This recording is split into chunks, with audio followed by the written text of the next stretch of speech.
We've never had too many people. Yeah, 38 years. And you can see their variation. Yell or something.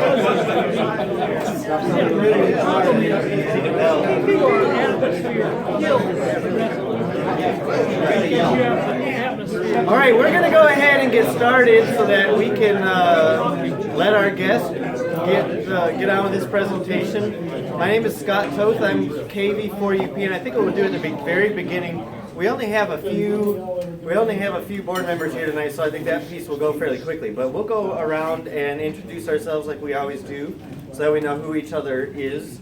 Like I said, I'm Scott, KV4UP. I'm the GARA Vice President, and we have a few of the board members watching the live stream tonight, so everybody can wave hi to them. But let's start out here, and we'll go all around the room and get everybody's name and call sign. Keith, KM4 LRC. Mark, KJ4 BSN. Steve, KB7SQI. Patrick, K2 CPR. Robert, KV2 PNM. Greg, KK4 MHY. Chad, KJ4 ADX. Ed, AD4YB. Gary, N50DB. And KMW90Q. Right. Let's go back to that table then. Roger, W4AYO, and XYL Bonnie. Go ahead, Bill. Bill, NKST. Bob, KE4MOW. Ken, KK4GSM. Linda, KK4 LHH. Roger, M4RWS. And okay, let's go to the back table, and then we'll come up this way. Dennis McClure, N4DSM. My wife's K4DAM, Michelle. Great. Let's come up this center table now. I'm Greg, KG4UQA. Jamie, KM4PPR.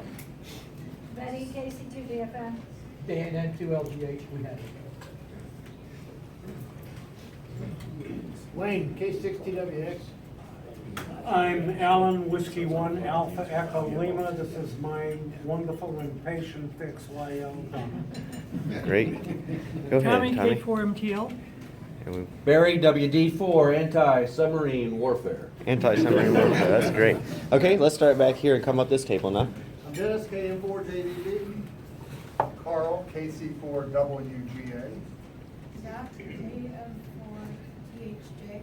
Excellent. WB4LMA. Bard, NPM. Jeff, WF4CSA. Paul, KM4HXV. Charlie, KK4WLE. All right. AI4NG, Alan, my wife Charlotte. Great. I guess this is it. Byron, November 4, Charlie Tango Tango. Larry, AK4JB. Dave, W4TR. Stefan, N4APN. Tim, WD4GXD. Paul, N4CE. Ernie, NC4EW. All right. Excellent. Well, we're not going to belabor anything tonight. We have a few things that are. Somebody was reading Dictionary. Thanks, Patrick. You got it. I appreciate that. You can keep that coming. So, of course, there are a few things. I'm going to let Patrick talk about a couple of them because he's had his hands on some of them. Next month, our presentation is going to be related to Field Day. Of course, that's coming up in June. Normally, the June presentation is our picnic. So that just kind of gives you a heads up what's coming up for the next couple months. Besides that, let's see here. Who do we normally go to? I think we'll go to, let's go to Greg first. Greg, do you have anything? Nope. Greg is good. I think you probably read most of his notes in the feed line. Betty back there is put together our feed line this month. Thank you very much, Betty, for taking that on. And did you have anything you wanted to add either, Betty? No, and I apologize for the mistake. It's my first one. Oh, no, it was great. It was great. If any of you read Cameron's president's note in the feed line about the fusion repeaters, the fusion repeater going in and all that stuff, we're full steam ahead on that. Hopefully a bunch of you have been able to use that so far. I'm going to let Patrick talk about some of that. Do you mind talking about that and about the Echolink stuff? So I have a couple of orders of business, so I'll probably be the second most long-winded tonight, second to our guest speaker, Barry. So I'll try not to take up too much time. EchoLink, Gary has been hosting our EchoLink node for many years. Unfortunately, due to his job schedule and things like that, he's not able to. He was gracious enough to provide us all of the equipment necessary to continue the EchoLink on the 1.5 machine. So I've taken that over. Currently, it's at my house. It may be moved. I'm having a little bit of problems with descents, but right now it's working. So thank you to Gary and 50DE for providing the equipment, for my friend Art up in New York and 2XPM, remoted in on TeamSpeak and TeamViewer, thank you, and did all the necessary connections to eliminate as much latency and delay and everything as possible. And then I sat there and have been tweaking the audio settings since it went on the air yesterday afternoon, and I think it sounds pretty good. Definitely give it a try. So the new node is K2CPR-R. Also, if you do a search for W4GSO, you should find it because it's in the description of the node. One bit of business while we're discussing EchoLink, try to leave some space in between your transmissions for EchoLink users to get in. If the repeater doesn't drop, they can't get in. It takes the repeater to drop and then another second before they can actually come back to you.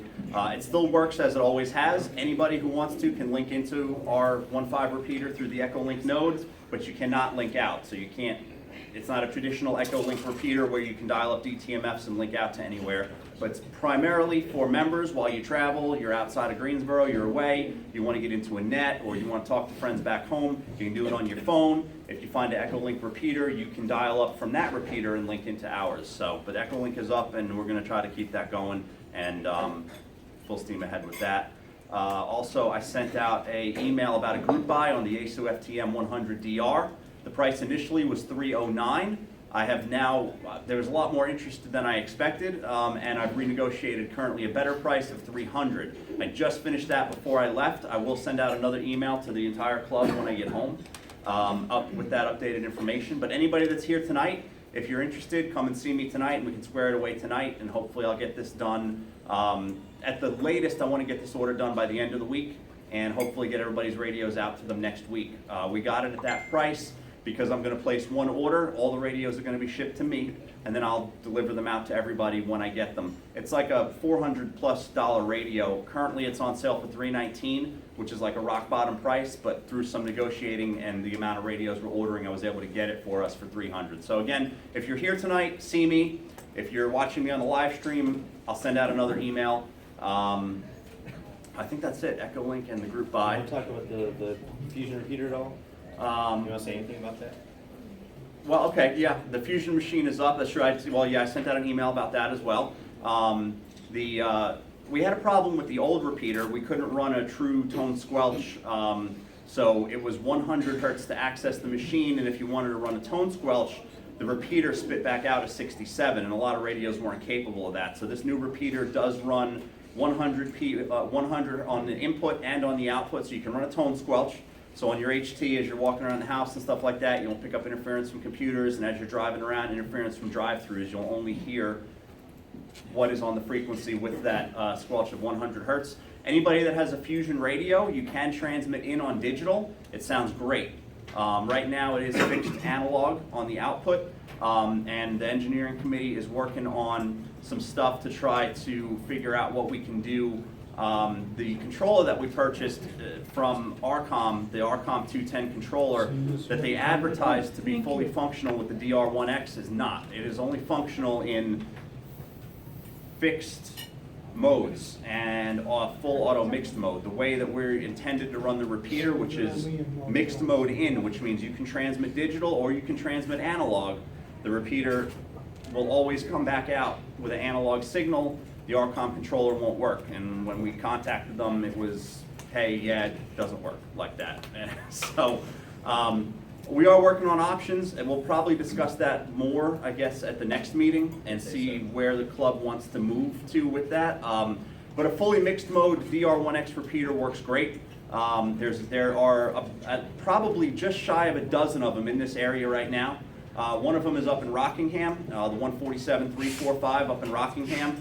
as well as the 146.85, the Rockingham County Amateur Radio Club. They've got 2 repeaters. They are both Yaesu System Fusion machines. They're both running in full mixed mode, and they have no problems with it. Basically, if you have a digital radio, you can talk to the digital users in digital mode. The analog users can still use it. The way I see it, nothing changes. If I am having a conversation with Bill in digital, and Steve wants to talk to Byron, well, he's not going to interrupt my conversation with Bill.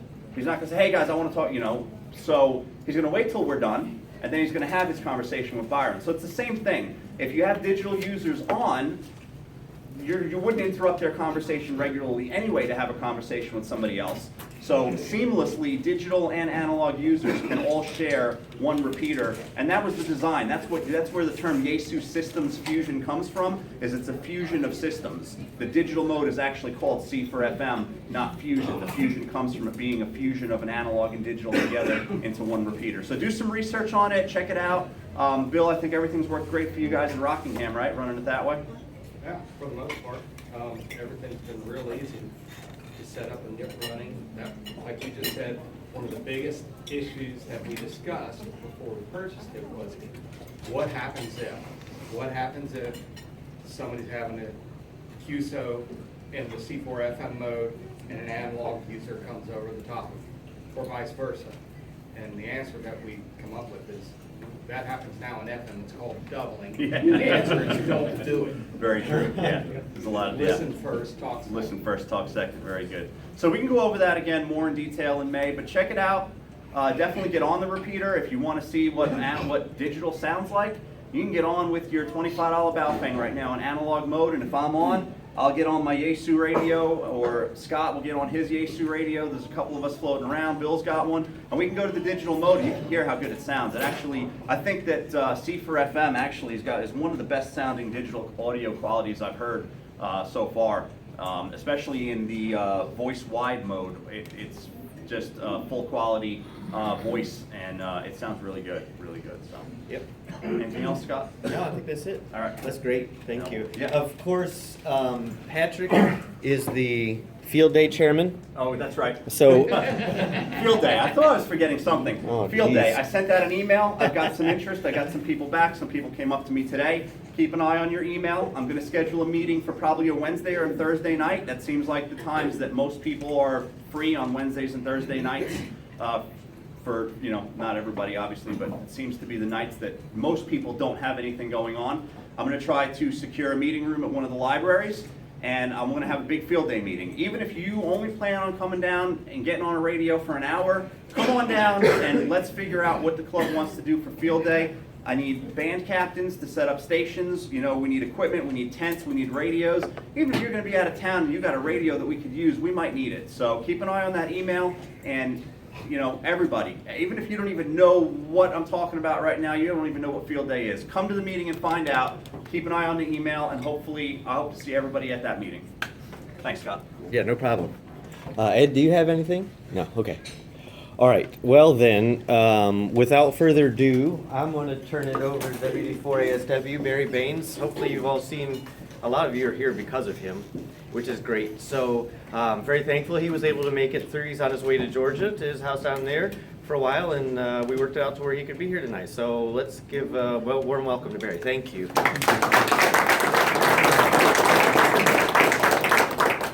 Well, good evening, and thank you for the hospitality you've extended to me. I must tell you, I feel very comfortable being around a bunch of four calls, because up in New England, I'm the only four call up there in that neck of the woods.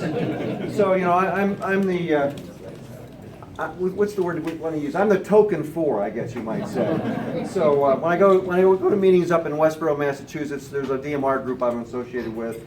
I'm the only four there that's there. So I noticed there is a one call over here. Are you really from one land? Absolutely. All right. Where are you from? Boston. Boston. You've lost your accent. Worked on that for a long time. I have to be ambidextrous. I have to be able to talk and speak Yankee, but I've also got to learn how to make sure I can speak down here as well. So you say things like, hey, y'all. So try to put it together. My call is WD4ASW. I was licensed in Norfolk, Virginia when I was in the Navy. My wife is WD4ASX. Fortunately, I got the W and she got the X because I was on active duty on a guided missile destroyer, so having ASW was pretty cool to have it as a hand call. And I've been involved with AMSAT since 1982 when I started operating on satellites and got interested in the organization and got involved with AMSAT. I was first elected to the board of directors by the membership in 1999, so I've been on the board for a little while. And the board elected me president in 2008. It's a one-year term, and for some reason they keep on re-electing me. So here it is, 2016, and I'm still the president of AMSAT. What I want to do tonight is give you an overview of what AMSAT is, what we're doing, talk about satellites in general, give you a little flavor of what it's all about, and then I want to talk about some of the projects we're currently involved with. We have some pretty exciting stuff going on, and I want to be able to share with you the status of some of those projects. So hopefully I can figure out how to do this. So, oops, wrong way. So what is AMSAT? We're all volunteer. We have one paid employee, Miss Martha, who's been with us for 37 years, who's in the AMSAT office in Kensington, Maryland. She handles the memberships, the phone calls. She's the corporate memory, if you will, for the organization. But we've got about 3,000 members, including overseas and Canadian addressees. And we're basically a group of guys who likes to build satellites to be placed in Earth orbit for amateurs and others to utilize. So we're going to talk about what we've done in that arena. There are other AMSAT organizations around the world. There's AMSAT UK, which is United Kingdom. There's AMSAT DL, AMSAT Germany, AMSAT J8, AMSAT Japan. There's an AMSAT organization in most countries because, again, they're interested in doing things. And so some organizations have built their own satellites and flown them. The Saudis have flown satellites, the Koreans have flown satellites, the Chinese. There is an AMSAT China, and they just launched a whole gaggle of satellites in 2015. So there's a lot of activity going around the world. We were incorporated in 1969, so we're what, in our 47th year right now? I like to tell the story that AMSAT was started by a group of people who were inspired by what happened back in 1961. What happened in December of 1961? No, that was 1957. But four short years later, what happened? Oscar won. All right, and what does Oscar stand for? Orbiting satellite carrying amateur radio. Correct. And Oscar 1 was built by a group called Project Oscar out in California. And they basically got a handshake deal with the Air Force to put this amateur radio transmitter on an Air Force mission out of Vandenberg. Now, at the time that they flew this thing in 1961, it was battery operated, lasted about 3 weeks, sent CW. The CW speed was sort of a reflection of the internal temperature of the satellite. Eventually it died. But it was the first time that anybody had launched a secondary payload on a mission. Up until then, it was one vehicle per spacecraft. In this case, they had a secondary payload. Anybody know what the primary was? I'll rephrase the question. What was the stated primary? What was the actual primary? The stated primary was it was a scientific satellite. The actual was it was a CIA Corona satellite. It was a spy satellite. It took photographic images, and they literally dropped the film canister, and a C-130 would come around and grab the canister before it hit the ocean. So that was all declassified back in the late 90s. So we finally figured out what it was that we were flying with, if you will, back in 1961. Well, Project Oscar launched about 4 satellites. They did Oscars 1 through 4, and they started to disband. They started to get interest in other things. So the group of guys in Washington, D.C. area got interested in starting an amateur radio organization focusing on satellite. So they had people from Goddard Space Flight Center, the Applied Physics Lab at Johns Hopkins University. They had folks from ComSat, government people, the whole 9 yards getting involved with AMSAT. So we were incorporated in 1969. The first project they were involved with was Oscar 5, which was built actually by students at the University of Melbourne in Australia. And they brought it over here, and the AMSAT guys helped them basically secure a launch because we have low people in high places. And one of the folks was involved with Goddard and got basically NASA to agree to put this satellite on the same launch vehicle as a Tyros weather satellite. So that was the first mission back in 1970 that AMSAT itself started. Now, as I said, we were started by guys who have aerospace degrees, guys involved professionally in the aerospace industry. What is AMSAT today? Well, I'm the president. I'm a railroad guy. How many Norfolk Southern people are here? Anybody? Norfolk Southern? All right, they're brand X. I can say things about them. So I'm a railroad guy. The vice president of engineering, Jerry Buxton, who's done a stellar job on these CubeSats. We'll talk about that in a few minutes. He just retired from Burlington Northern and Santa Fe. So I just tell people AMSAT's been railroaded.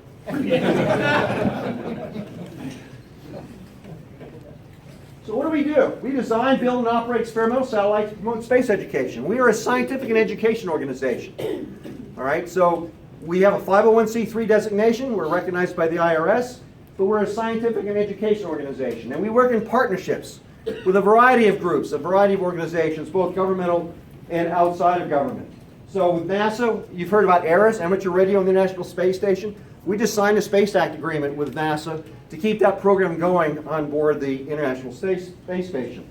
Defining the roles and responsibilities of what AMSAT is responsible for, NASA is responsible for, and the like. We work with foundations and universities. As you'll see, we have education, we have experiments flying on our satellites developed by universities that provide the justification for someone else to pay for our launches.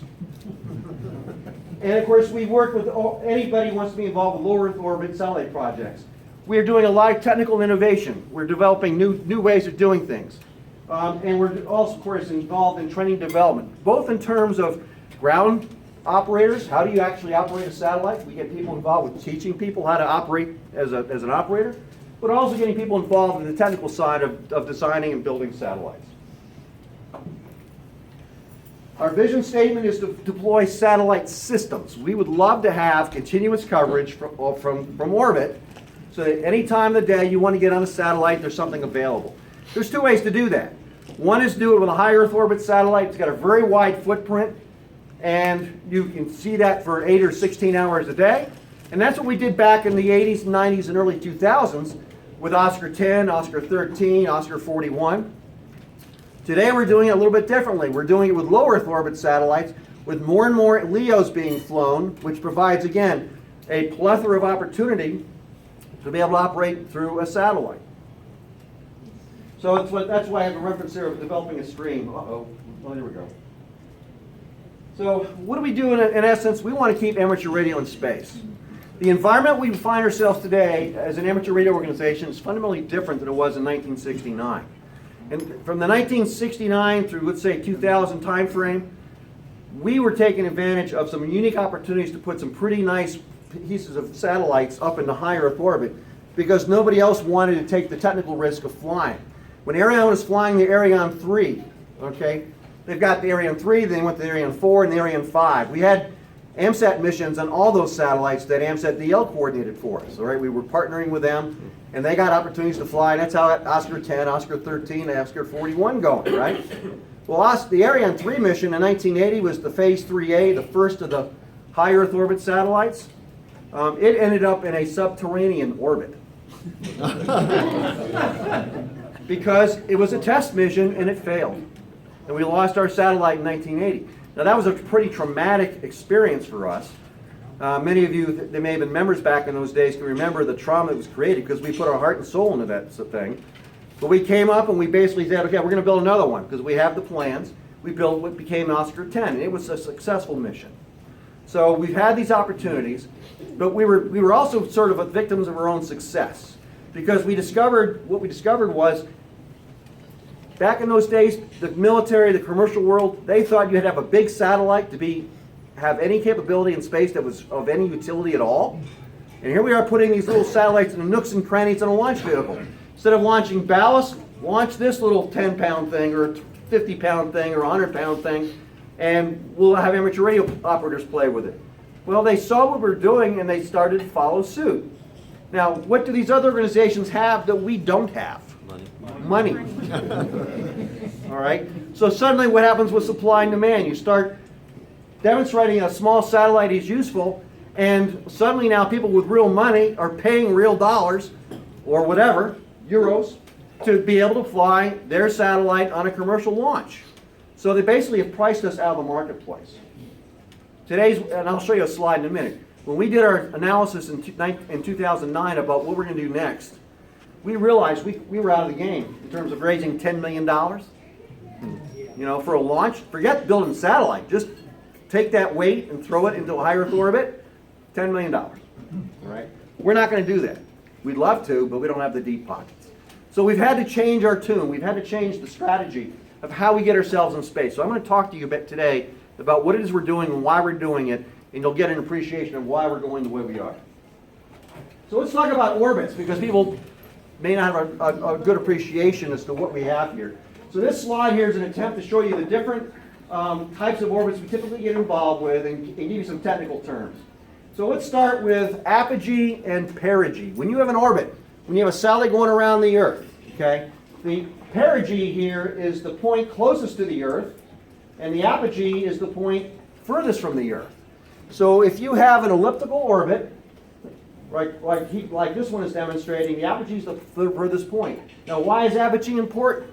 Because the further out you are, the bigger the footprint you're going to have over the Earth. That's why AO10 and AO13, AO41 were so popular, because you can work from the United States to Japan and Asia.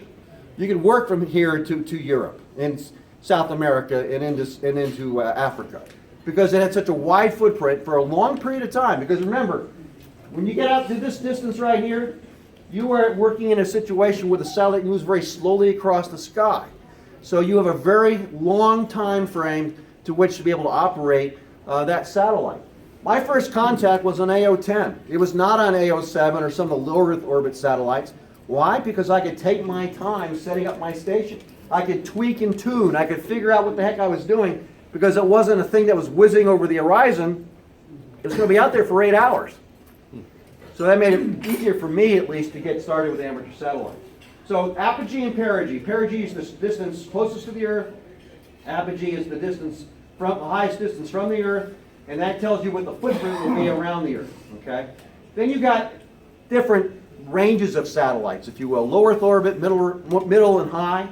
A couple of them are represented here. Geosynchronous, geo right here, it's a magic point over the Earth's equator where the movement of the satellite matches the rotation of the Earth.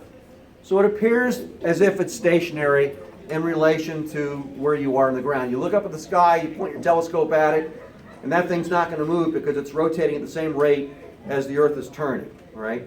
Now that is not the same, geostationary is not the same as geosynchronous. Geostationary is when you are over the Earth's equator and it's literally not moving. It's pretty well locked in. Geosynchronous, it's moving at the same rate, but it's above the equator or below the equator by a few degrees. So now what happens when you're not over the equator? It's going to have a little bit of like a lazy 8 figure that it's going to draw in the sky because it's not exactly over the equator. I mentioned that because I'm going to mention a project we're sort of looking at that geosynchronous is going to be what we're going to have, not geostationary. All right, polar low Earth orbits, where it's going over the poles. You also have something called sun synchronous, which is not on here, but sun synchronous is an orbit at about 98 degrees of inclination. Inclination is where you are in relation to the poles in the equator, where it's sun synchronous. The same time of day, the next day the satellite will be in the same relative position. So you have the sun in the same relative position from day 1 to day 2, day 3 over a particular location at a particular time of day. All right? So those are the kinds of combinations of orbits that we get involved with. The AO10, AO41, AO13 was what was called a Molniya orbit. That was something developed by the Russians, where they had a very high apogee, a relatively low perigee, and an inclination that put it over the northern hemisphere. Why? Because the Soviet Union is over the northern hemisphere. And if they wanted to have satellites in orbit that they could see from Moscow or some other high latitude city, they had to have the satellite over that city. Over the equator wouldn't do them much good because they're so far north. So then there are no typical ham satellites. These are pictures of various satellites that have been flown over the years. So you can see they have different shapes, different sizes, different purposes. So we've sort of breaking them down here as far as what differences there are. There are going to be hundreds of differences between satellite number 1 and satellite number 41 because of the purpose and opportunity. Anybody recognize what this is? SuitSat. All right, SUSAT was when we put in ham equipment on board a surplus spacesuit and deployed it from the space station. All right? So it looks like, you know, lost in space, the guy here with the antenna on top. All right? So payload means over here, do we have things on board like scientific experiments? You're doing something, you're doing some sort of a measurement, and you're forwarding that measurement to the ground. So let's talk about satellites in terms of terminology that ground hams may be more familiar with. You just had a great outline given about your repeater situation. So how are satellites operating like a repeater? They retransmit what they hear. There's an uplink and a downlink. So what goes down the downlink is based upon what comes up on the uplink. Optimized receivers, transmitters, antennas. Great location. All right, you're up a couple thousand kilometers. You're going to have a pretty wide footprint versus what you have on top of King Mountain. All right. And of course, it allows then communications over great distances. So that's the excitement for most people in working amateur satellites, is that you can work with an HT today with a LEO satellite and work California. Okay.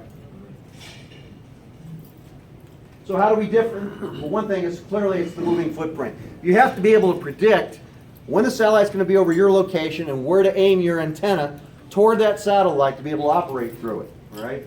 And because it's moving at a high rate of speed, it's in orbit, moving 17,000 miles an hour, it's going to have a Doppler shift. All right, everybody familiar with Doppler in terms of frequencies? As a high-speed object is approaching you, what is the frequency doing? It's increasing. Okay, and then once it's past you, it's decreasing. So you have to compensate for that in terms of setting up your equipment to both receive and transmit through a given satellite.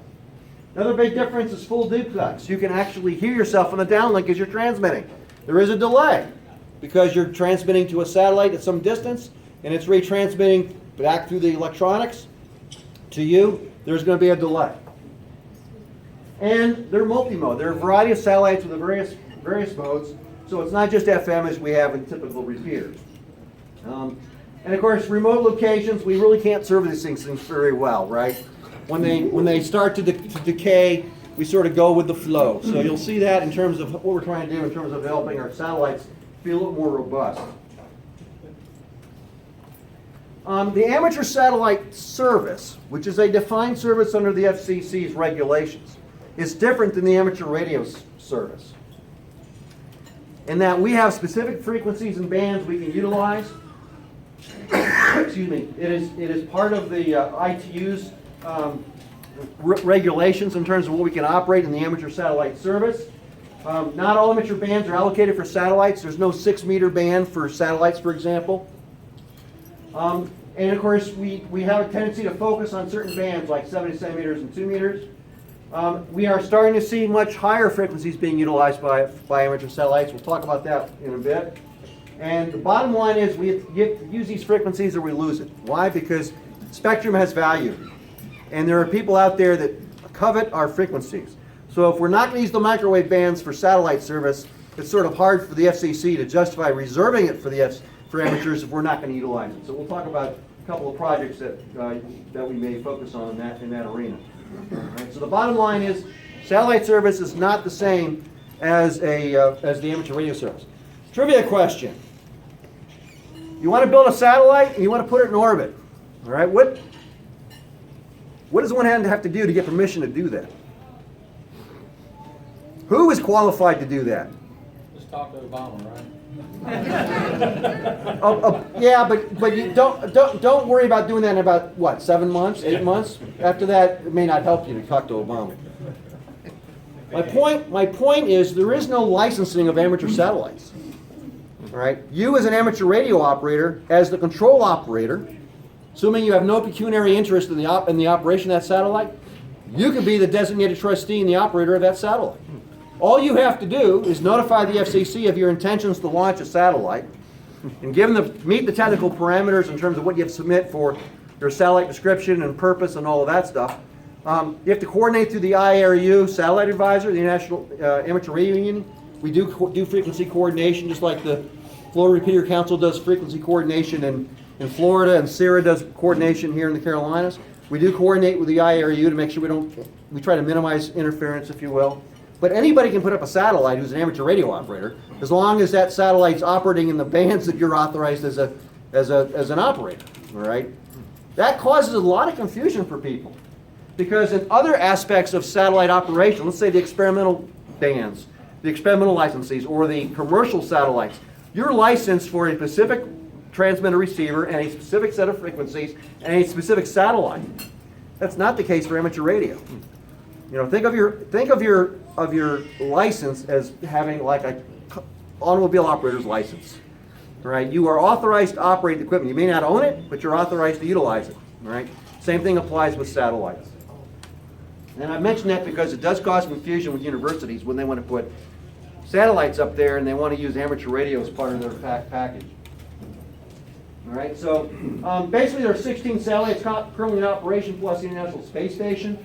There are various capabilities that we have out there, from digital store and forward, like packet radio, digital store and forward, to FM repeaters, which are of course the most popular, to single sideband and CW and linear operations.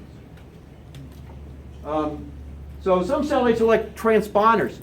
We talked about repeater. A repeater is a single frequency uplink and a single frequency downlink. A transponder is a range of frequencies uplink and a range of frequencies downlink. So you have a 16 kilohertz bandwidth, for example, on AO73, which is the FunCube, which the Brits launched a couple of years ago.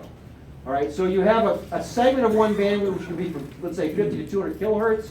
And again, as before, it hears something in the uplink, it'll retransmit it on the downlink. All right. One difference for linear is that typically we invert. So lower sideband up, upper sideband down. And as you increase in frequency on the transmit side, you go down in frequency on the receive side as an inversion. So everything's inverted, the mode as well as the frequency. And that causes some confusion. So for example, I've given an example here. See how this goes down? Well, this goes up. And this is lower sideband versus upper sideband. All right, we do that from a design point of view. Now, if you're like me, you can't remember exactly what you want to do, you get a PC basically to calculate it for you. It'll tell you if you're on this frequency going up, this is what the frequency is going down, including Doppler shift. So you have to have some software in your computer. This is SAT PC32, which is a Windows-based program that is developed by a guy over in Germany that we offer, that does the calculations of when a satellite will be over your overhead. It shows you the footprint. These are the circles here is the footprint of that satellite. And it will tell you the time till acquisition of signal and loss of signal, what bearing to aim at, your antennas. And it'll give you a good idea then of what to predict, if you will, in terms of being able to utilize that satellite. And this software also has the ability to control your antenna and your radio. So if you've got the proper interfaces, it'll slew the antennas to the proper position at the proper time. It'll aim the antenna and move it across the sky as the satellite's moving across the horizon.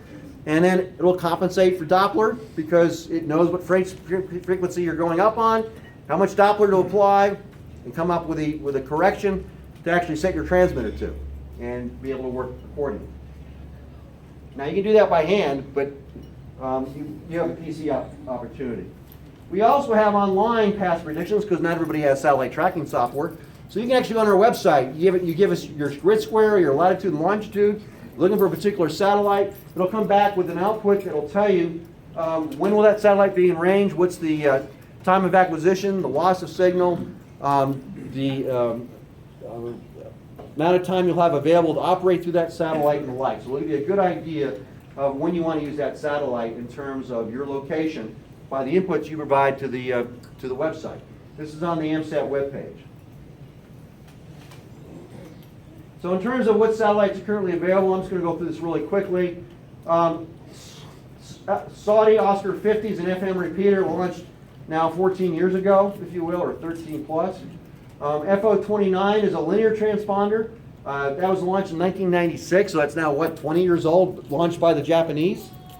Still a pretty popular satellite. The two newest satellites that we focus on is AO73, which is a linear transponder satellite.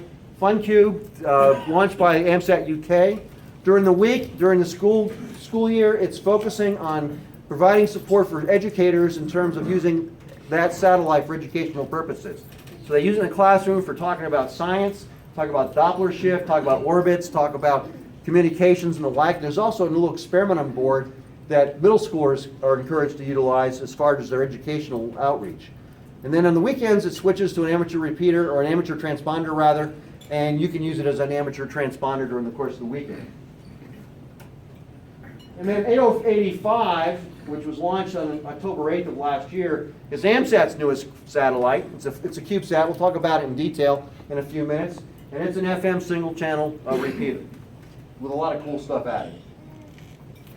I mentioned the Chinese. They had a huge release of satellites last fall, and there's an interesting story behind this in the sense that they went ahead and did their shtick, if you will. They launched all these satellites. They launched linear transponder satellites, single channel FM satellites, an APRS equivalent satellite, and the like, but they did not follow the IARU band plan. So they are doing things, and we're just waiting to see what the impact is in terms of any interference or any unintended consequences.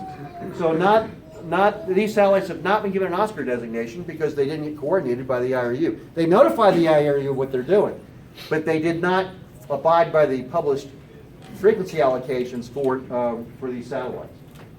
They got Balfame written down the side of them?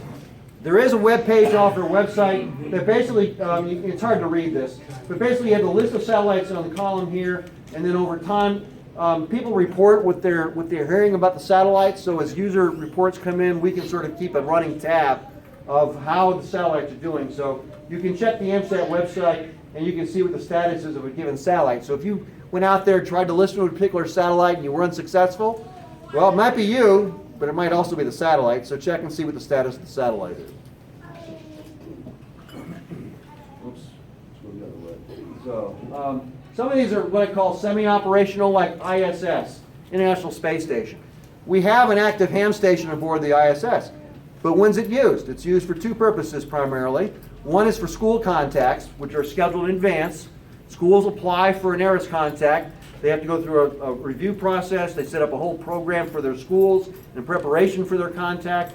The kids write questions, which they can then read to the astronaut.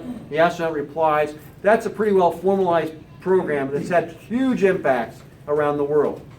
But the astronauts, if they're licensed, can also use ham radio for the purpose of ham radio. They can get on there and chat if they want to. Now, like everybody else, astronauts have different interests and different amounts of time to play. So not every astronaut is an active ham radio operator like Bill MacArthur was back 10 years ago. All right. So you may have a crew that has absolutely no interest in chatting, or you may have a crew that is interested in chatting. So that's why I'd say it's semi-operational. You really can't predict when they're going to be on the air. They've been on the air in the past for field day, for example, but not every field day. LO19 is a CW beacon only. AO7 works, but only in sunlight. It was launched in 1974, 40 years old. All right? Takes a looking and keeps on ticking. And the reason is because when the battery failed in 1983, it shut down because of the short of the battery. That short opened up. The battery doesn't work, but now the solar panels can support the operation of the satellite. So it'll come up on one of two modes, and it can be random. You got 70 centimeters and 2 meters, or 2 meters and 10 meters. It'll just come up, and you just have to find it and play with it, and it works. All right. HO68, it's a Chinese satellite launched in 2009. It was a linear transponder satellite. Right now, the CW beacon's only working on it. And these QB50 satellites, there's a whole constellation of satellites being built by universities called QB. I can't remember the actual full name of it. It's a bunch of research satellites. They're building two of them that actually have amateur equipment on board. And I'm not sure what the latest status of EO79 or EO80 are. I didn't get a chance to check. So let's talk about these in a little bit more detail. I'll go through this quickly. Just like you have tones on repeaters on the ground, we got a tone on board SO50 to try to keep the non-amateur activity out. So you have to be able to basically activate it with 74.4, and then it basically transmit on 6 to 7 hertz. It's not a polar orbit, so pastime changes. Notice the amount of output power, 250 milliwatts, a quarter of a watt. Or you don't need a lot of power when you're in line of sight. So if the thing's above the horizon and you've got a clear shot at it, you'll hear it. AO7 mentioned already in 1974. It's got a much higher altitude than many of these, 4,450 kilometers altitude, and it comes up, as I said, in mode A or mode B. Use minimum power to avoid FMing, overloading, if you will, the receiver of the satellite. And there's no batteries to stabilize the power, so it can fluctuate because it's based solely on what the solar panels are getting at that instant from the sun. FunCube got a little more power, 4 milliwatts in this case. Again, it's a transponder. It's also got a telemetry link on 2 meters in BPSK mode. And there's software you can download from AMSAT UK to basically read the dashboard. You can see the parameters from that satellite, what solar, how much power is coming off each solar panel, what's the temperature of the satellite, what's the status of the transmitter, etc., etc. A whole bunch of telemetry you can get off of that and read. So as it launched in 2013, it's a 1U size CubeSat. How many know what a CubeSat is? It's a 4-inch by 4-inch by 4-inch cube. Maximum weight is 1 kilogram, which is about 2.5 pounds.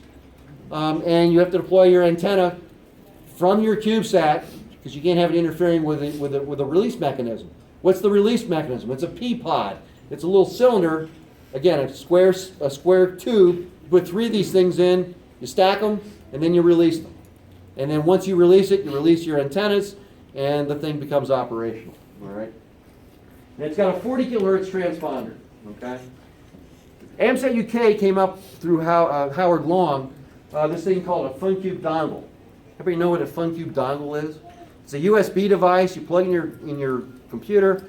It runs on SDR software. It's got a little antenna connection, SMA connector, and it can covers basically from daylight to 0 hertz, it seems. And you can basically use it for a variety of purposes. They designed it because they wanted a simple receive system for schools. Put the FunCube in, have it pre-programmed with the AO73 frequencies for the telemetry or whatever, put an antenna outside, collect the telemetry. Make it as simple as possible for the non-technically inclined teacher to be able to make this successful for their classroom.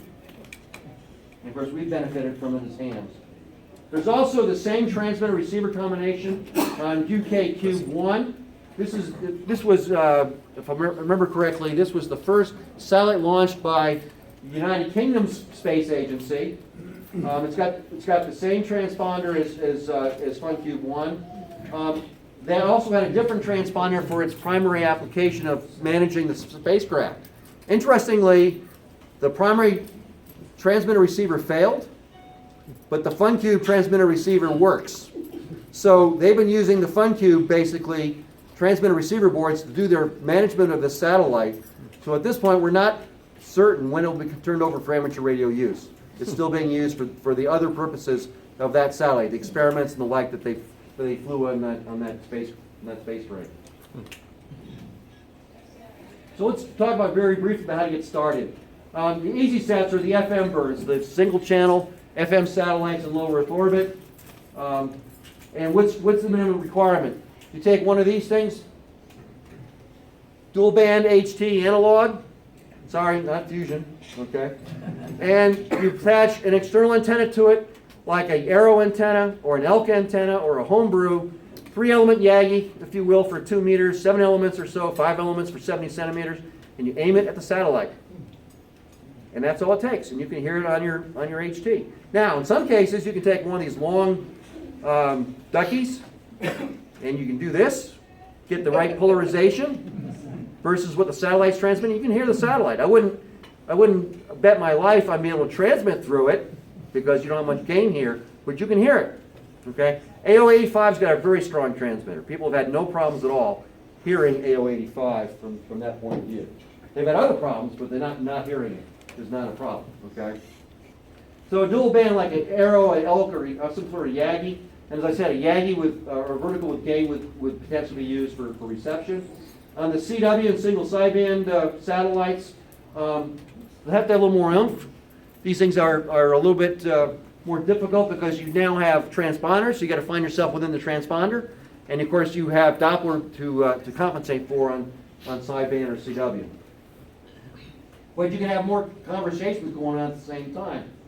So here's a picture of Drew Glassberger, KO4MA, back in his younger days. He's holding an arrow antenna right here, basically aimed at the satellite. Here's his HT in his other hand, all right?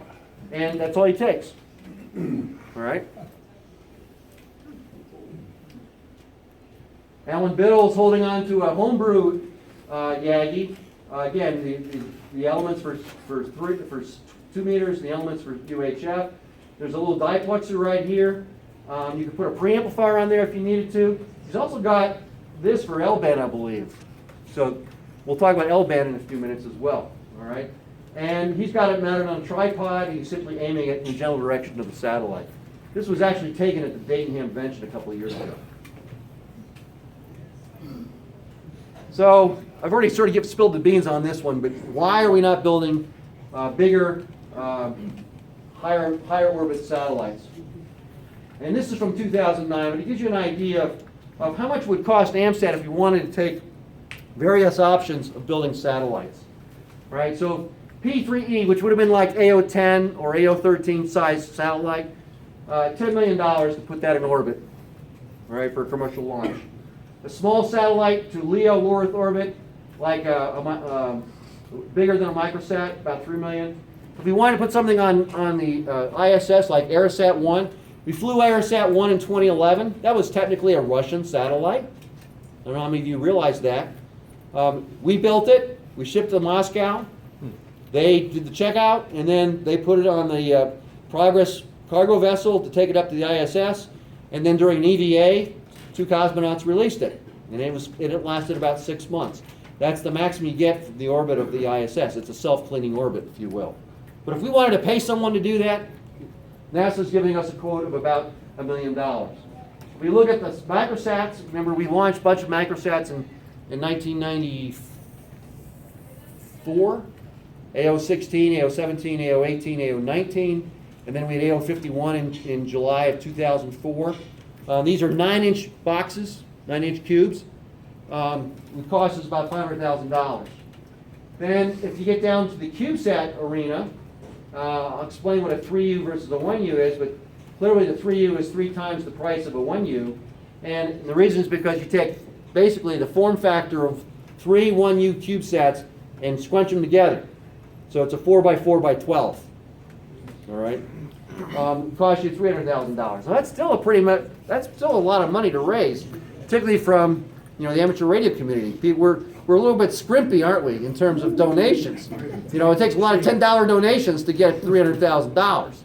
So those are the prices we looked at in deciding what we want to do for our next generation of satellite design and construction. So let's talk about education. I mentioned we were a scientific and education organization. So this long-winded thing here comes from our mission statement. Says we promote space education, we work with educational institutions and fellow amateur radio societies. All right, that's part of our mantra. That's what makes us tick. All right, and why is education important? Because we have a vision. We want to put stuff out there in support of not only amateur radio, but also in conjunction with the educational community and other groups that want to fly things. So why is it really important that we work with education? Because it comes down to the dollar value of collaboration, if you will. All right. Here's that sticker price we talked about a moment ago. Education, however, provides an inroad that perhaps gives us an opportunity for free rides. So if you have an education mission as part of your mantra, you may be able to convince someone else to pay for your launch. All right. So what's our strategy with our CubeSats? These 1U 4x4x4 boxes. All right. CubeSats was started back in the 90s as a project by 2 guys at Cal Poly that wanted to have students build a satellite as part of their engineering program. And the idea was get them involved with project engineering, get them involved with all the various aspects of building a satellite as a student project as part of their curriculum. There was really no serious thought of perhaps of them actually flying. Some were going to be. And it really didn't matter whether they finished the project. It was the process of learning that was important in terms of why they set this up at Cal Poly. But other people started to realize that CubeSats were viable. All right? It's not just for teaching students. You could take this form factor and with creating an environment where you have a standardized satellite going to a standardized launch pod, and you are on a standardized weight, you can do mass deployments of these things relatively easily. And now people, again, with real money, start taking an interest in working with CubeSats. So how many people know that it's folks with 3 letters in their name that are building CubeSats, like DOD, Department of Defense, all right, aerospace companies, Boeing has a subsidiary involved with CubeSat offerings, all right? So it's commercial, it's government, and it's education that is taking advantage of the CubeSat phenomenon, all right? Our goal, as you can see it in here, was let's partner with somebody to put a scientific payload in a CubeSat so that NASA would say, well, we want to support your mission because you're supporting our mission. Your science, your education, we can justify because it helps fit our obligation. Oh, it's got an amateur radio transponder in it? We don't care. All right? But you got the science and you got a mechanism for getting that data to the ground, we're go. All right? So, put an Oscar in every CubeSat. Put an amateur radio transmitter receiver system in university systems, and you combine the two. They get the mission, we get the operation, okay? So what's a CubeSat look like? It's a 4-inch by 4-inch cube. So I'm going to talk about Fox 1. Fox 1 is the 4-inch by 4-inch cube. It's evolved over time in terms of what its features are, but that's the basic mantra of a Fox 1 satellite, okay? And then here it is assembled with the solar panels on all 6 sides. All right, you can see the antennas here that'll be deployed. They're just basically piano wire that's wrapped around the outer structure here. And after you deploy, you use a piece of monofilament fishing line, break that line, thing goes twang, and you got your satellite antenna deployed. All right. So of course you have different sizes for 2 meters and 70 centimeters, but they both work on the same principle of deployment. And why did we decide to go with a CubeSat, and why did we want to do this? Well, first of all, when we started this process back in 2008, 2009, AO51, which was launched in 2004, was showing signs of aging. The batteries were starting to go on it. We knew that at some point those batteries would fail. So we tried to figure out, well, what can we do with today's technology that'll give us the same bang for the buck, if you will, in terms of a ground operator's ability to use that satellite. And so we went ahead and decided we were going to build a UV transponder, not done before in a 1U CubeSat, put a 2-meter telemetry beacon on it, a UHF command receiver in it, a simple internal housekeeping unit to manage the satellite. And we realized that with the microelectronics that existed in 2009, 2010, we can get the same bang for the buck in terms of transmitter output and how well it would sound on the ground from an operator's point of view as the bigger 9-inch microsats that we had with AO51 in earlier versions. It's amazing how miniaturization has had an impact on satellite design. And we can launch this for a much more reasonable figure. So what are we going to do? We're going to put one with an FM repeater and put a second mode in for sending up data. So it's really kind of cool because if you think about what we did with the FM side, on the FM repeater, we can put subaudible tones on the downlink. So if you have very low speed data, like telemetry, we can have that telemetry come to the ground simultaneously while you're using the FM repeater. All right, and we have the software where people can take that data, extract it, manipulate it, and forward to a central server for analysis of the data. If we need a higher speed, like you're going to do a camera, we'll talk about that in a minute, well then you need to have 9600 baud data. That means you're going to basically dedicate the spacecraft for downloading that telemetry. It will not be available for FM two-way communication, but once that 9600 requirement is completed, you go back to the other mode and you're back in normal operation. All right? So this is for science missions with higher data and power requirements. We didn't need it for the scientific mission of Fox 1, but we are demonstrating it because there are future opportunities where perhaps we will, and you'll see that in a second. So, for Fox 1, we submitted to what was called the Alana launch opportunity, educational launch of nanosat. Educational launch of nanosat. NASA's a program where if you're a university, and you want to build a satellite, and we know it's expensive to launch satellites, but you got a scientific mission that meets our needs, we'll pay for your launch. You have to commit to finish the satellite. If you don't make your launch, you pay a penalty, all right? Because they have allocated resources to get you to fly. If you don't show up at the dance, they're gonna punish you for it, if you will. We saw the Atlanta announcement came out, but nothing was talked about nonprofits. So we went back to NASA and say, hey, what about not-for-profits, scientific and education organizations? Yeah, that's not a bad idea. So they added it into the criteria, or scientific and education nonprofits. So now we became basically a potential candidate for the Atlanta launch. So we made a proposal to NASA to put a MEMS gyro experiment on our CubeSat. This was a micro, I'm trying to remember what the micro, it's an accelerometer micro miniaturization that was developed by students at Penn State Erie. And they developed this MEMS experiment for our Fox 1, which was a senior design project. And we submitted this in November. They accepted us in 2012. That satellite was finally launched 3.5 years later on what was called the Atlanta 12. And it's currently in orbit. Here's our apogee and perigee at 64 degrees. And the expected lifetime is 19 years. I doubt that the satellite itself will function for 19 years, but it's a good long-term satellite orbit. It's a good orbit for amateurs to utilize. And I think I got another slide that says this. Besides the MEMS gyro, we've got experiments from Vanderbilt University on board, from their Institute of Space and Defense Electronics. They're very interested in looking at radiation impacts on microcircuits. They built a board, they put it on the spacecraft, and their telemetry is coming down in that sub-audible tone stuff we talked about as part of the package. So there's real science being developed as a result of flying on AO85. All right. Now, Fox 1A is the first of the fleet. We have other ones coming down the path. Fox 1C and Fox 1D, we're going to be launching on a commercial launch. We're paying for this launch. And they're going to be in the same space frame. They're going to be basically 30 satellites, and 2 of them are going to be ours, launching hopefully by the end of July. Okay? And we also have Fox 1 Bravo, which was actually a Vanderbilt University submission to NASA, which was accepted. So it's called Radiation Fox Satellite because they're the primary partner in terms of NASA in submitting the proposal. But it's basically a Fox with their radiation experiment on board.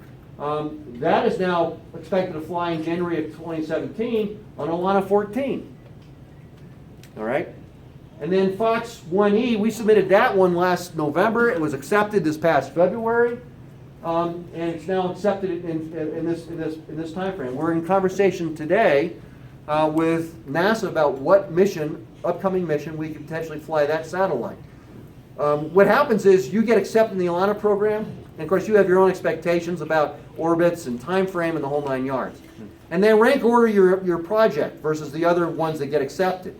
And then in the class that was accepted in February of 2016, this satellite is the #1 satellite, which means we get first dibs on flight opportunities. You can turn down an opportunity that doesn't meet your expectations. So they've come to us with a couple of ideas. We're talking to them about it. You know, maybe in the next few months we will be able to make an announcement about when Fox 1E will be flying. But this will be the 5th Fox satellite. Go back to that Oscar in every CubeSat. That's what we're trying to do here. Okay, provide a multitude of opportunities. And this again is with Vanderbilt University. That's why it's the Radiation FX Sat. This is the Vanderbilt designation. This is our designation. So in terms of frequencies and the like, I just want to point out that again these are basically 2-meter opportunities: Fox 1A, B, C, and D, and all use the 6-7 hertz tone just like you would on a repeater. Fox 1E is going to be a little bit different. It's going to have a transponder on board. So it'll be working with a transponder, and it's going to have an L-band opportunity. That's 1296 or 1269 capability. We had L-band in AO41, for example. We're going to put an L-band capability on this thing as well. So you'll be able to operate with L-band. And again, we have yet to work out the coordination with IRU. So that's a work in progress. But we're basically taking a cookie cutter approach to building CubeSats, which works great until some critical component is no longer available from the supplier. And in this case, our critical component that's going to be missing is the batteries. The batteries we built this thing around are no longer available. So the stock we have is being used up through Fox 1E, and if we want to build more Fox 1s, we're going to have to redesign the power system, if you will, to accommodate a different battery. So someone mentioned, maybe it was when you were talking about your repeaters and all the stuff that goes into making a repeater work. You know, we're ham radio operators. We like to talk through RF, right? We sometimes forget, what does it take? Well, it's field day. You guys were talking about field day. The logistics of field day, all right? Band captains and food captains and power captains and antenna captains. It takes a whole team to put together so you can yak through your microphone and get points, right? Well, the same thing is true with a satellite. 90% of what you do, it's got nothing to do with RF, right? It's got everything to do with the support systems to make it possible to have RF in orbit. So I want to go through this relatively quickly. This is the stack of PC boards that make up a 1U CubeSat. All right, this is the 4-inch, 4-inch, 4-inch, 4-inch. So you can see that these things are pretty narrowly spaced apart right here. And you have to have all these things in it. You have to have the solar panels on the outside for energy. You have to have a way to manage that power supply. You have to have a battery for storing energy when you're in darkness. You've got transmitters, receivers. You've got to have a way for magnetic attitude control to make sure the thing is oriented properly over the northern hemisphere. And you have to have your scientific payloads that you're going to provide the justification for flying this thing in the first place in the eyes of NASA. All right? All that going into a 2.5-pound object that you can hold in your hand. So let's go through this. So here's a picture of the solar panels, and there are 6 of them. You have 6 sides. You fill it as much with solar panels because that gives you the oomph you need to be able to function in space. It's a technical trade-off because antennas take up space, right? So the size of the antenna will be dictated by your compromise between power generation and antenna size. And anything else that's sticking through your outside frame, like a camera lens, okay? So you're generating power. So here are these different solar cells all getting instantaneous different levels of energy from the sun because not all 6 sides are facing the sun at any particular point in time. And the thing is moving, it's rotating. So the solar cells will vary in terms of their amount of power that's being based on their X, Y, or Z axis. All right? It's a 3-dimensional object. So we have a power supply card that provides power to the bus. There's 2 ways we can do this. One is a simple power supply card, which is what Fox 1A has. Or something you'll see in a second called an MPPT, a maximum power point tracker. It's got some smart intelligence in it to try to maximize the utilization of power coming off that solar cell at any particular instant in time. All right? And so here's that card, if you will, in the stack right here. And I mentioned the next PowerPoint tracker. This is what we're flying on Fox 1C and D. This is what was developed by a couple of kids that just graduated from Rochester, working out at SpaceX right now. They helped finish that. They couldn't get it done in time for Fox 1A, but we got it done in time for the other flight units. And you got the battery card. You can see here the batteries that are represented there. Then on the receive side, here's your receiver card down here in the stack. There's a 70-centimeter antenna that's deployed on the outside of the antenna of the space frame. So you have that monofilament line gets released, twang, the receive antenna sticks out, and you've got your 70-centimeter antenna. And here's a picture of the receiver board. Now you may be able to read this. It says, in memory of Anthony Montero, AA2TX. I don't know how many of you remember Tony. He was our VP of engineering when we started the Fox program. Unfortunately, he succumbed to cancer in time goes by, unfortunately, I hate to say this, time goes by fast, 2014. We decided we would basically dedicate the spacecraft to Tony. So we put this little inscription on recognizing Tony on the board. And then likewise on the transmitter side, here's the transmitter board on the bottom with a 2-meter antenna. Pretty simple in terms of concept.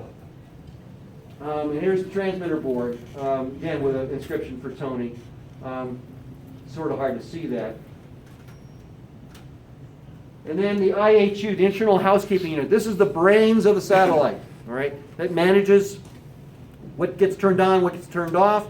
It takes the telemetry, integrates it into our downlinks from the payloads that are on board, plus the telemetry status of the satellite itself. So the question becomes, what happens when the IHU fails? Because something in space will fail eventually, right? So we are trying to compensate for what happens when the IHU card does fail. The goal is to have it set up so that you in fact could still basically have the ability to route the RF coming from the receiver to the transmitter and basically create a simple repeater to go ahead and downlink it. The challenge is, under FCC rules, you have to be able to turn off your satellite. So if the IHU fails and we're going to try to basically set this default, I'm not sure what the operating guys are going to do, but the idea is you want to be able to extend the operation of the satellite even if the IHU card fails. The battery card, you can see these are NiCads. Why do we go with NiCads instead of lithium? Because we've had so many years of experience with NiCads, we understand NiCads. Okay. Here are the parameters for it if you're so inclined to look at that.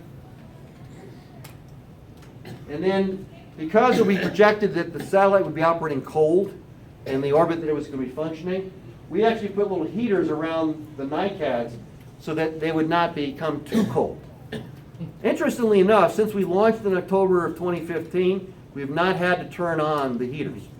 The batteries and the internal temperatures of the satellite have been warmer than expected.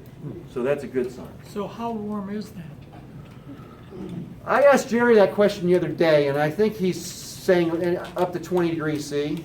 Oh, really? Yeah. That's pretty hot. Yeah. I was thinking. So we do have the ability to heat it if we had to. And then you have the experiments. Now the top of the stack is the experiments. Whatever experiments from universities or others you want to fly in this thing. This little cutout right here is representing a lens for a camera, because we will have cameras on board on future satellites. We'll talk about that in a second. So here's the science payloads, and the data from that is fed through a COM port, if you will, to the IHU. It's integrating that data and sending it down to the ground under that subaudible tone. Or if we need high-speed data, we go to 9600 baud mode, and we use that.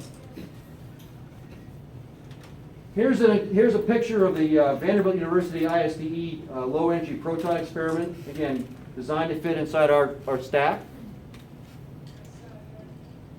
And then here's a prototype picture of the IHU. I'm not an engineer, so I don't want to get into the technical details because that's Greek to me. The functionality is there. It works as intended. A lot of development work went in to get the software to work correctly. A lot of time has been spent. One thing I will note, I mentioned the MEMS gyro from Penn State. They actually gave us a card to go in the stack with a MEMS gyro. And our folks figured out, well, we can put that, there's room on the IHU board to put that experiment. So we actually took their experiment and transferred it to the IHU board, which does a couple of things. One, it opens up a board for some other purpose, but it also means their MEMS gyro is now going to be flying on every satellite. So having a MEMS is kind of cool because what's it do? It gives you attitude information, right? So now you don't have to figure out from the sun angles of and how much energy each solar panel is generating to figure out how you're oriented. The thing's going to tell you how you're oriented. So from the engineering point of view, it's cool to have a MEMS gyro on every satellite. All right? And then you have magnetic attitude control. These are the magnets right here, so that you basically have the thing properly oriented over the northern hemisphere.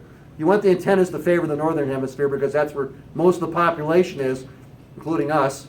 So we want to operate. So the folks in the southern hemisphere, like Australia, New Zealand, yeah, they're at a disadvantage of using these satellites because it's facing away from them.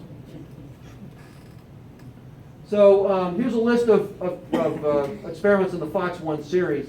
Fox 1A has the MEMS gyro, it has the low energy proton, does not have the camera for Virginia Tech. That is going on Fox 1B, C, and D. So we will have cameras, a JPEG camera. Now, I know you have some pretty high-strung photographers in this room. All right, this is going to be images that are very, very simple, very, very basic. VGA or less, if you will, in terms of image quality, taken from space, all right? Now, I don't want to get into technical details of how it works, but I do want to point out the regulatory details. You know, when you work for AMSAT, you learn to get involved and we do this for fun, right? We're a hobby, we're doing this for fun. So what do? We work with the State Department on ITAR. We work with NOAA on imaging licensing, all right? For the first time ever, an amateur radio satellite has to be authorized to photograph from space, all right? Now, this is where it gets to be fun. Because if you want to be typically licensed by NOAA, they want first dibs at your photographs. Why? Because they want to make sure you don't release something they don't want you to release. So what would it be that you could possibly take a picture of they don't want you to take a picture of? Well, that's one, but with this camera, that's not the problem, because you're not going to have any resolution with this thing. They don't want you shooting pictures of other satellites. All right? So, we had to go back and say, hey, that's not possible. Hams around the world are going to be downloading this stuff instantaneously. You know, the guys in Japan, we can't tell them they can't look at what they just downloaded, right? So we had to make a commitment. We had to make a commitment that we would have the ability to screen images where you had to have an Earth image as part of the image. We can sense through the image that's being collected, is it space or is it Earth? And so if it's Earth, we can forward it. If it's space, we reject it. So we've got the smarts in the system to be able to abide by the rules that NOAA has imposed on us. But we're a remote sensing satellite, all right? Because we have this simple JPEG camera, which your smartphone would easily outclass, being built on a CubeSat. And it was done by the students at Virginia Tech. So it's another student opportunity, another justification for NASA to support our efforts, because we're doing something in conjunction with undergraduate and graduate students. All right. So here's the area of the satellite you put experiments with. So you got the VT camera and the disappearing image here, and then here you got basically looking through the side of the space frame for the lens. And then you got the Erie MEMS gyro on board the IHU. So same thing happens with other satellites. We can add other experiments on the fly. The goal is make it available so someone wants to put something on your satellite, then you get to fly it. That's basically a repeat. So there's the Virginia Tech camera card. They've spent a lot of time perfecting the software to make this thing work. And it's the Hume Center at Virginia Tech. I don't know how many of you are familiar with Virginia Tech, but Bob McGuire, N4HY, is Director of Research at Virginia Tech. And he's the guy that's been spearheading Virginia Tech's involvement with AMSAT in terms of working on these cooperative opportunities. Now, I put this in because the idea is that if we have an IHU processor failure, can we work the FM analog transponder? In theory, the answer is yes. I'm not so certain because of the regulatory requirement. If you lose your IHU, then how the heck do you turn it off? So I'm not sure that will actually happen.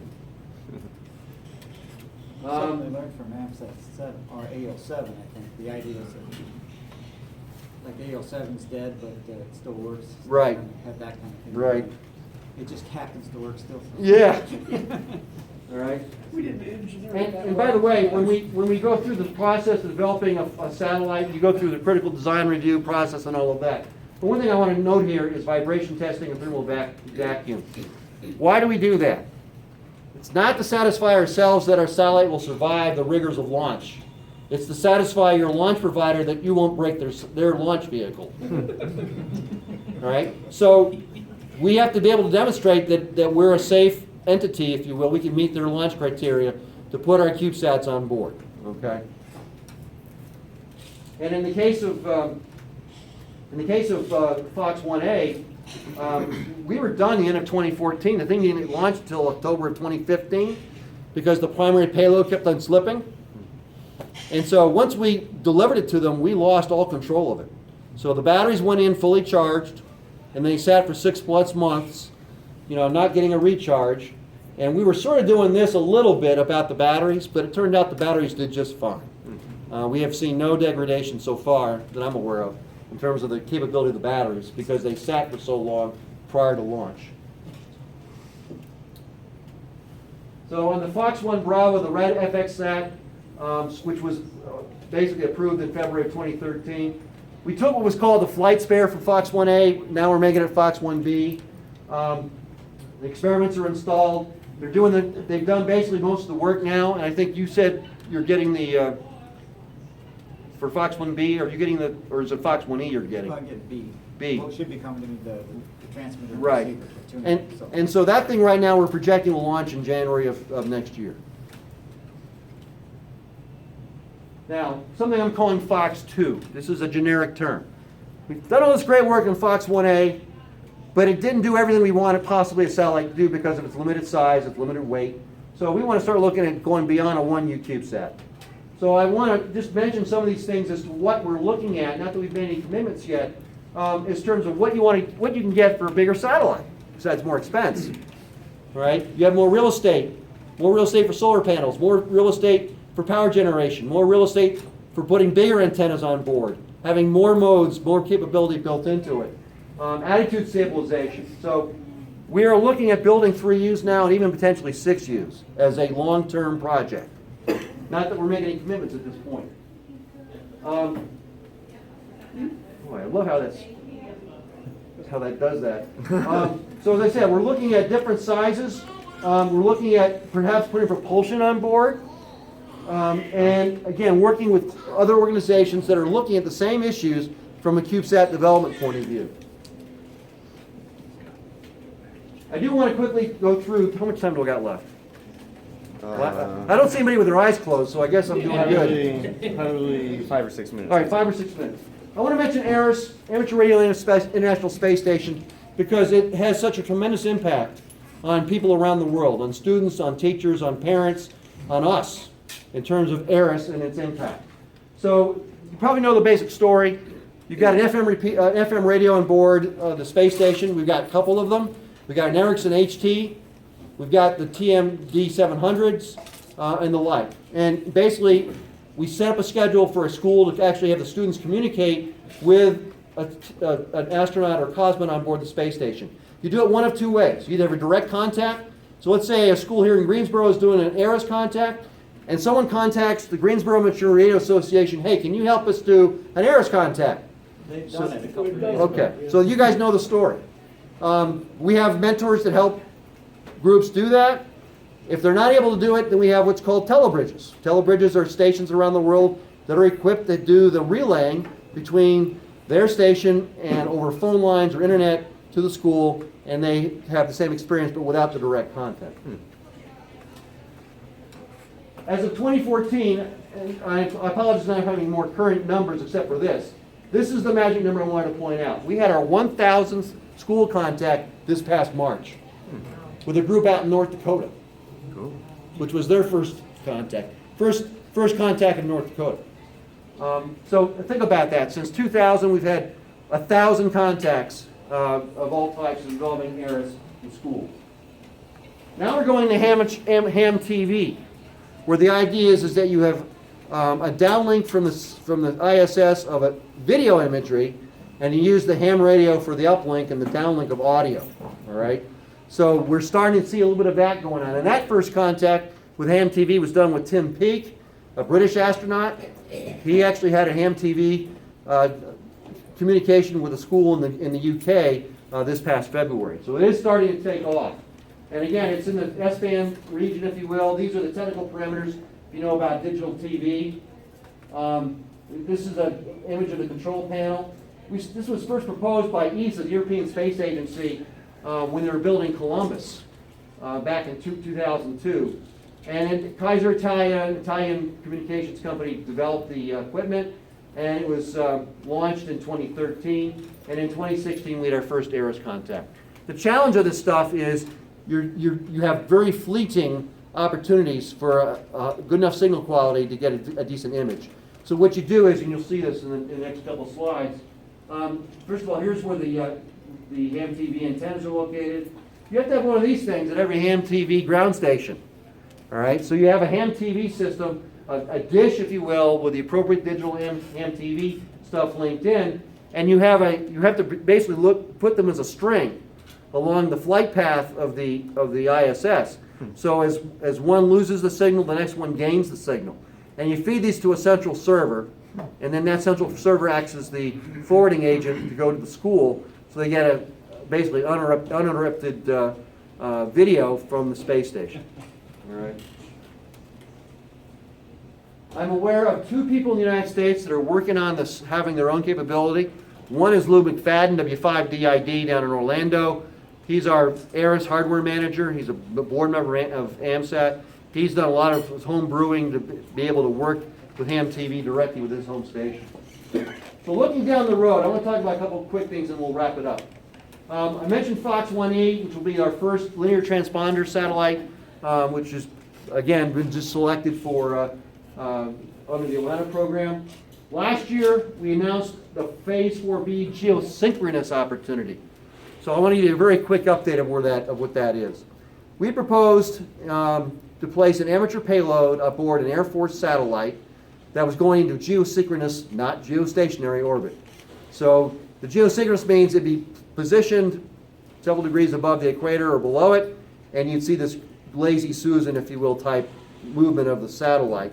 The idea is we would put amateur payloads on board for continuous coverage. Think about the emergency communications potential of a Katrina or an Andrew or the tsunamis or whatever, where you've had large areas wiped out of their communications capability, and you want to be able to put people on board very quickly to work with first responders to give them the communications capability they desperately need. So we are developing a ground terminal to go along with this idea.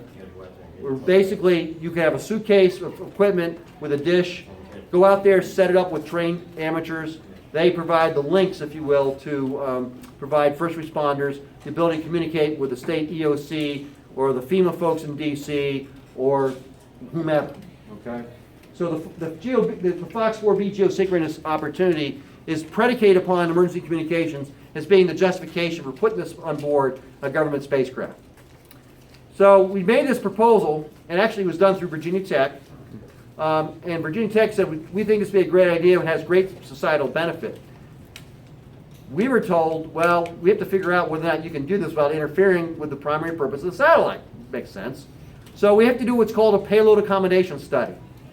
So AMSAT has paid for the spacecraft builder, Millennium Space Systems out in California, to conduct the payload accommodation study to figure out if we can put an amateur payload on board, and if so, what constraints would that have to be under in order not to interfere with the primary purpose of the government spacecraft. That payload accommodation study has been completed. It is now being reviewed by the Air Force.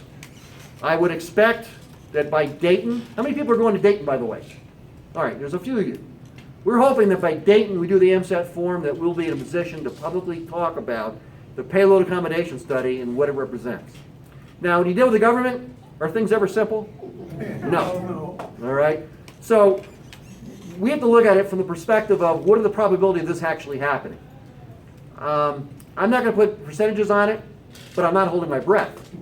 Because it's not just a question of accommodation, it's also a question of finances, because we have to provide real money to build this thing, but also what's happening with the primary payload. And that's up to the vagaries of Congress and the vagaries of government.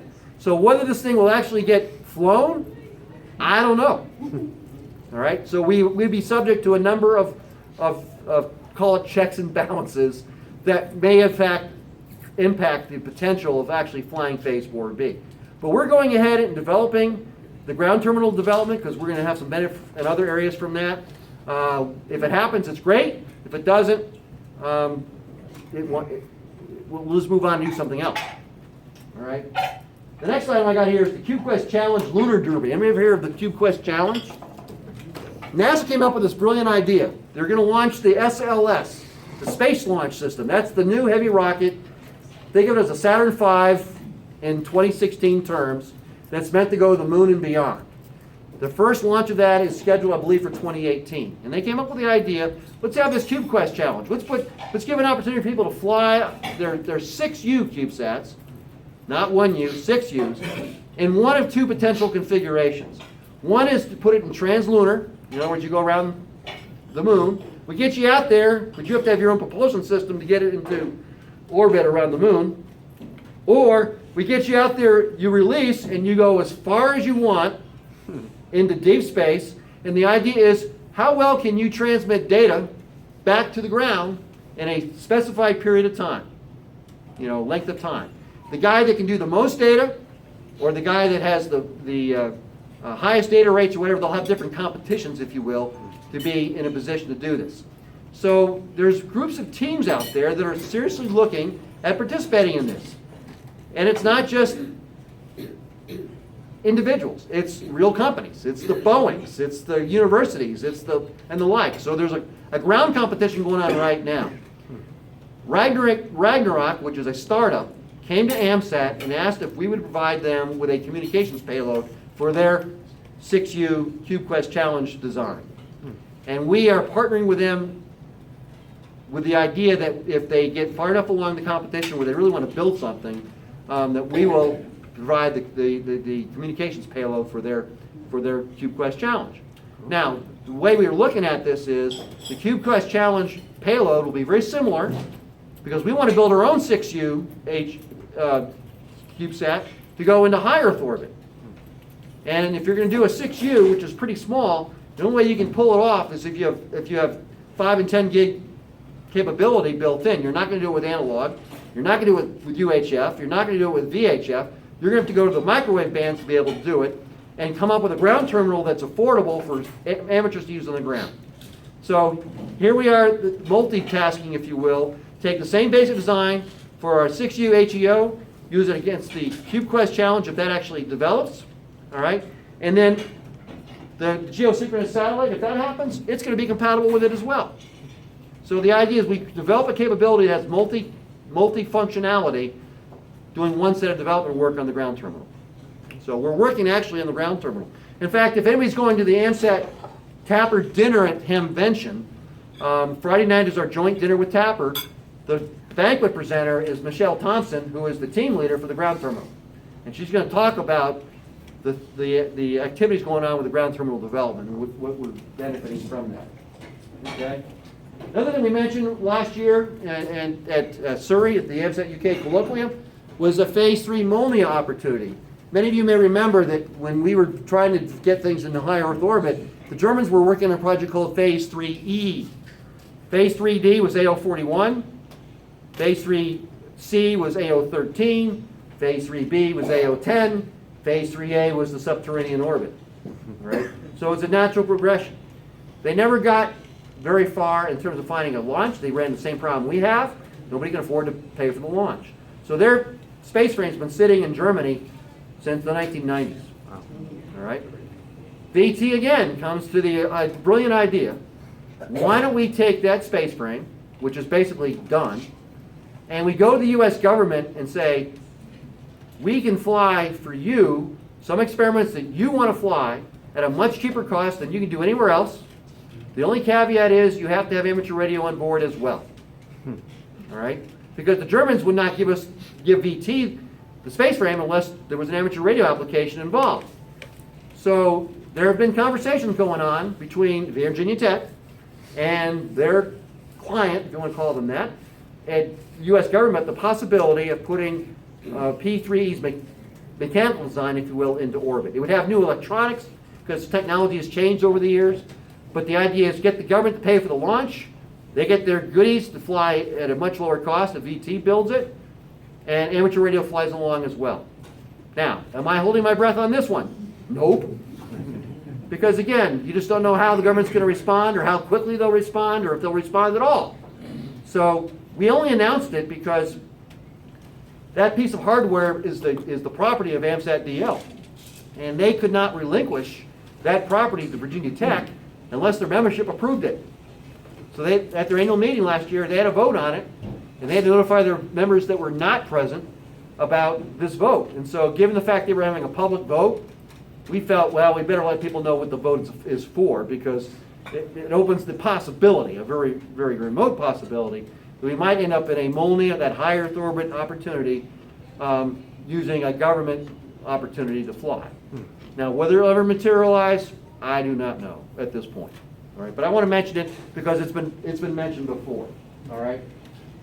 A Leo 3U SDX, software-defined transponder. Take that Fox 2 concept, make a 3U, go to NASA, and we put a software-defined transponder in it. Why SDX? Because you can reprogram the darn thing for any mode you want, do anything you want with it, and make a much more versatile spacecraft. But it takes more energy to do that, so you need a bigger spacecraft.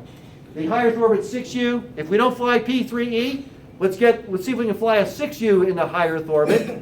But again, with a 6U, which is what now? It's a 4 by 24, or some variation thereof, 3 by 2 or whatever.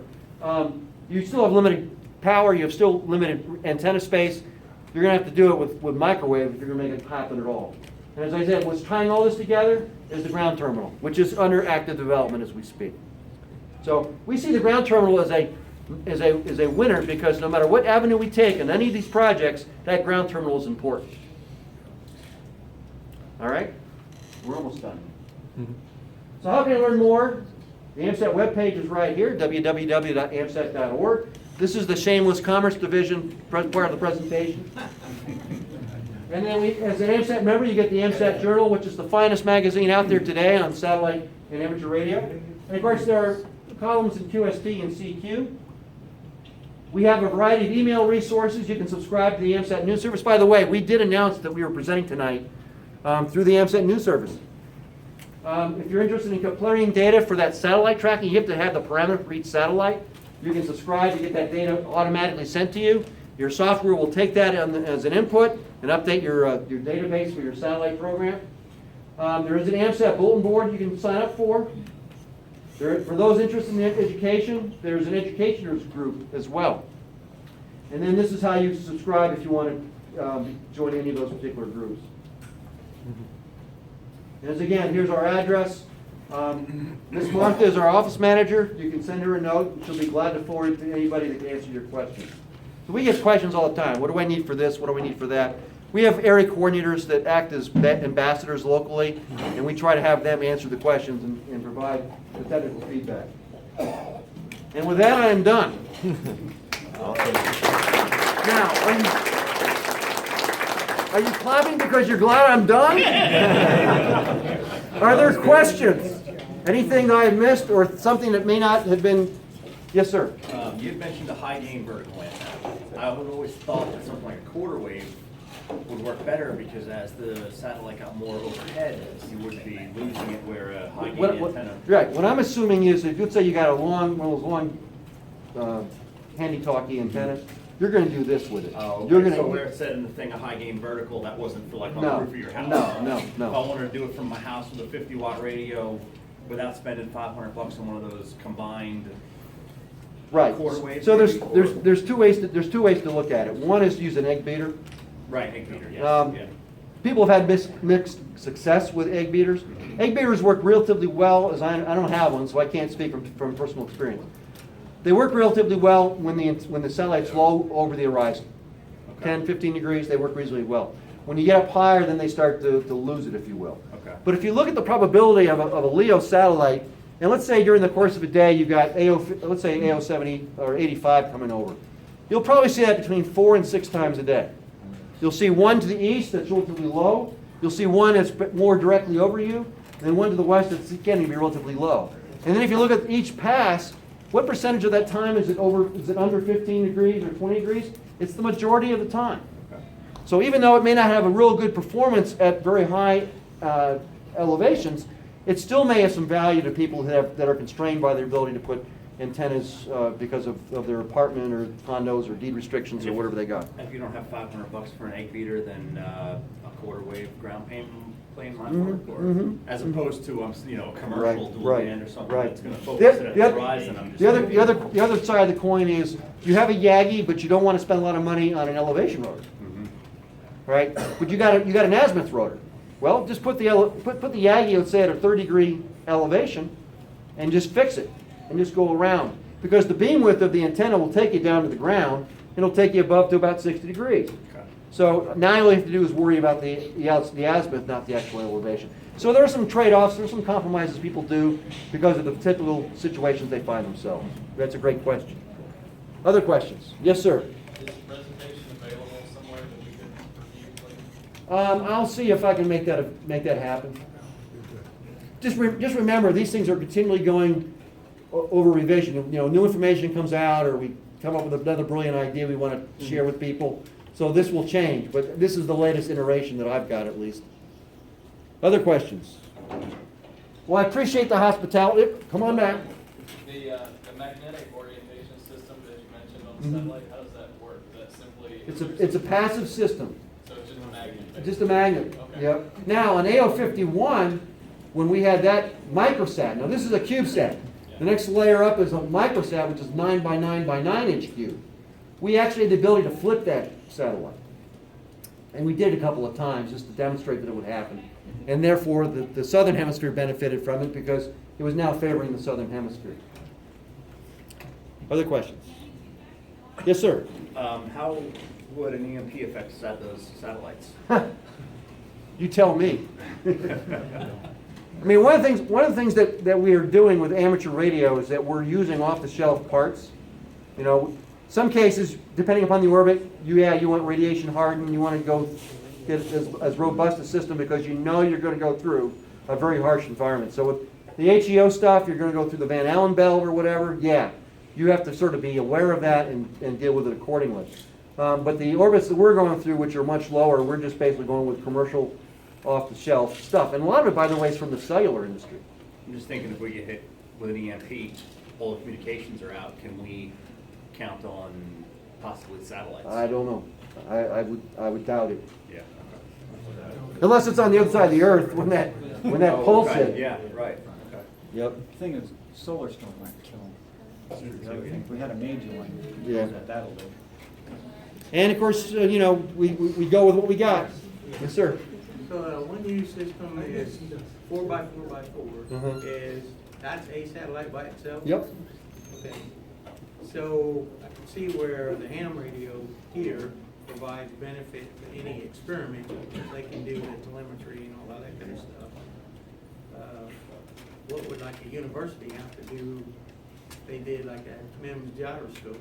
They need some kind of communications to get the data. Right. So universities, particularly research professors, are very good at developing, designing experiments. They're not so good at RF. So that's the partnership, because we can provide them the services that they lack in terms of coming up with reliable spacecraft.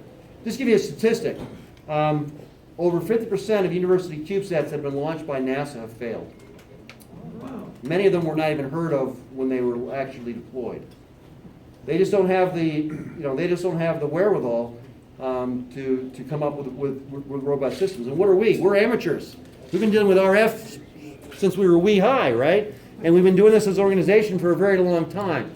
So yes, we have generational changeover in AMSAT, but we've got lessons learned. We've been through this game before. So that's our selling point. And with Fox 1A now in orbit as Fox AO85, people are seeing how well that satellite is working. And that's starting to bring some people out of the woodwork about, hey, can we partner with you on a future opportunity? Because they can focus on their payload, and we can focus on amateur radio. So that's pretty cool. And by the way, AO85 does have a technical design flaw we realized after launch. It turns out that when the theory is this: we had to come up with a way to attach that antenna to the space frame, but also tie it into the receiver board, for example, on the receive side. And we've discovered that the uplink requirement is a lot more to have a successful contact than we thought originally. We think what happened was that connection point has been weakened. So they've done a failure analysis, and they've come up with a modification for the other Fox 1 series satellites to try to alleviate that situation. So we anticipate that the performance of Fox 1B, C, D, and later E will be much more an expectation of nominal operation versus what we've had to do with AO85. So you live and learn. Yes, sir. What are the frequencies for AO85? I'll show you the slide back in a second. Any other questions? Well, thank you for your time. I certainly appreciate the hospitality. Great. And thank you all. Appreciate it. Thank you.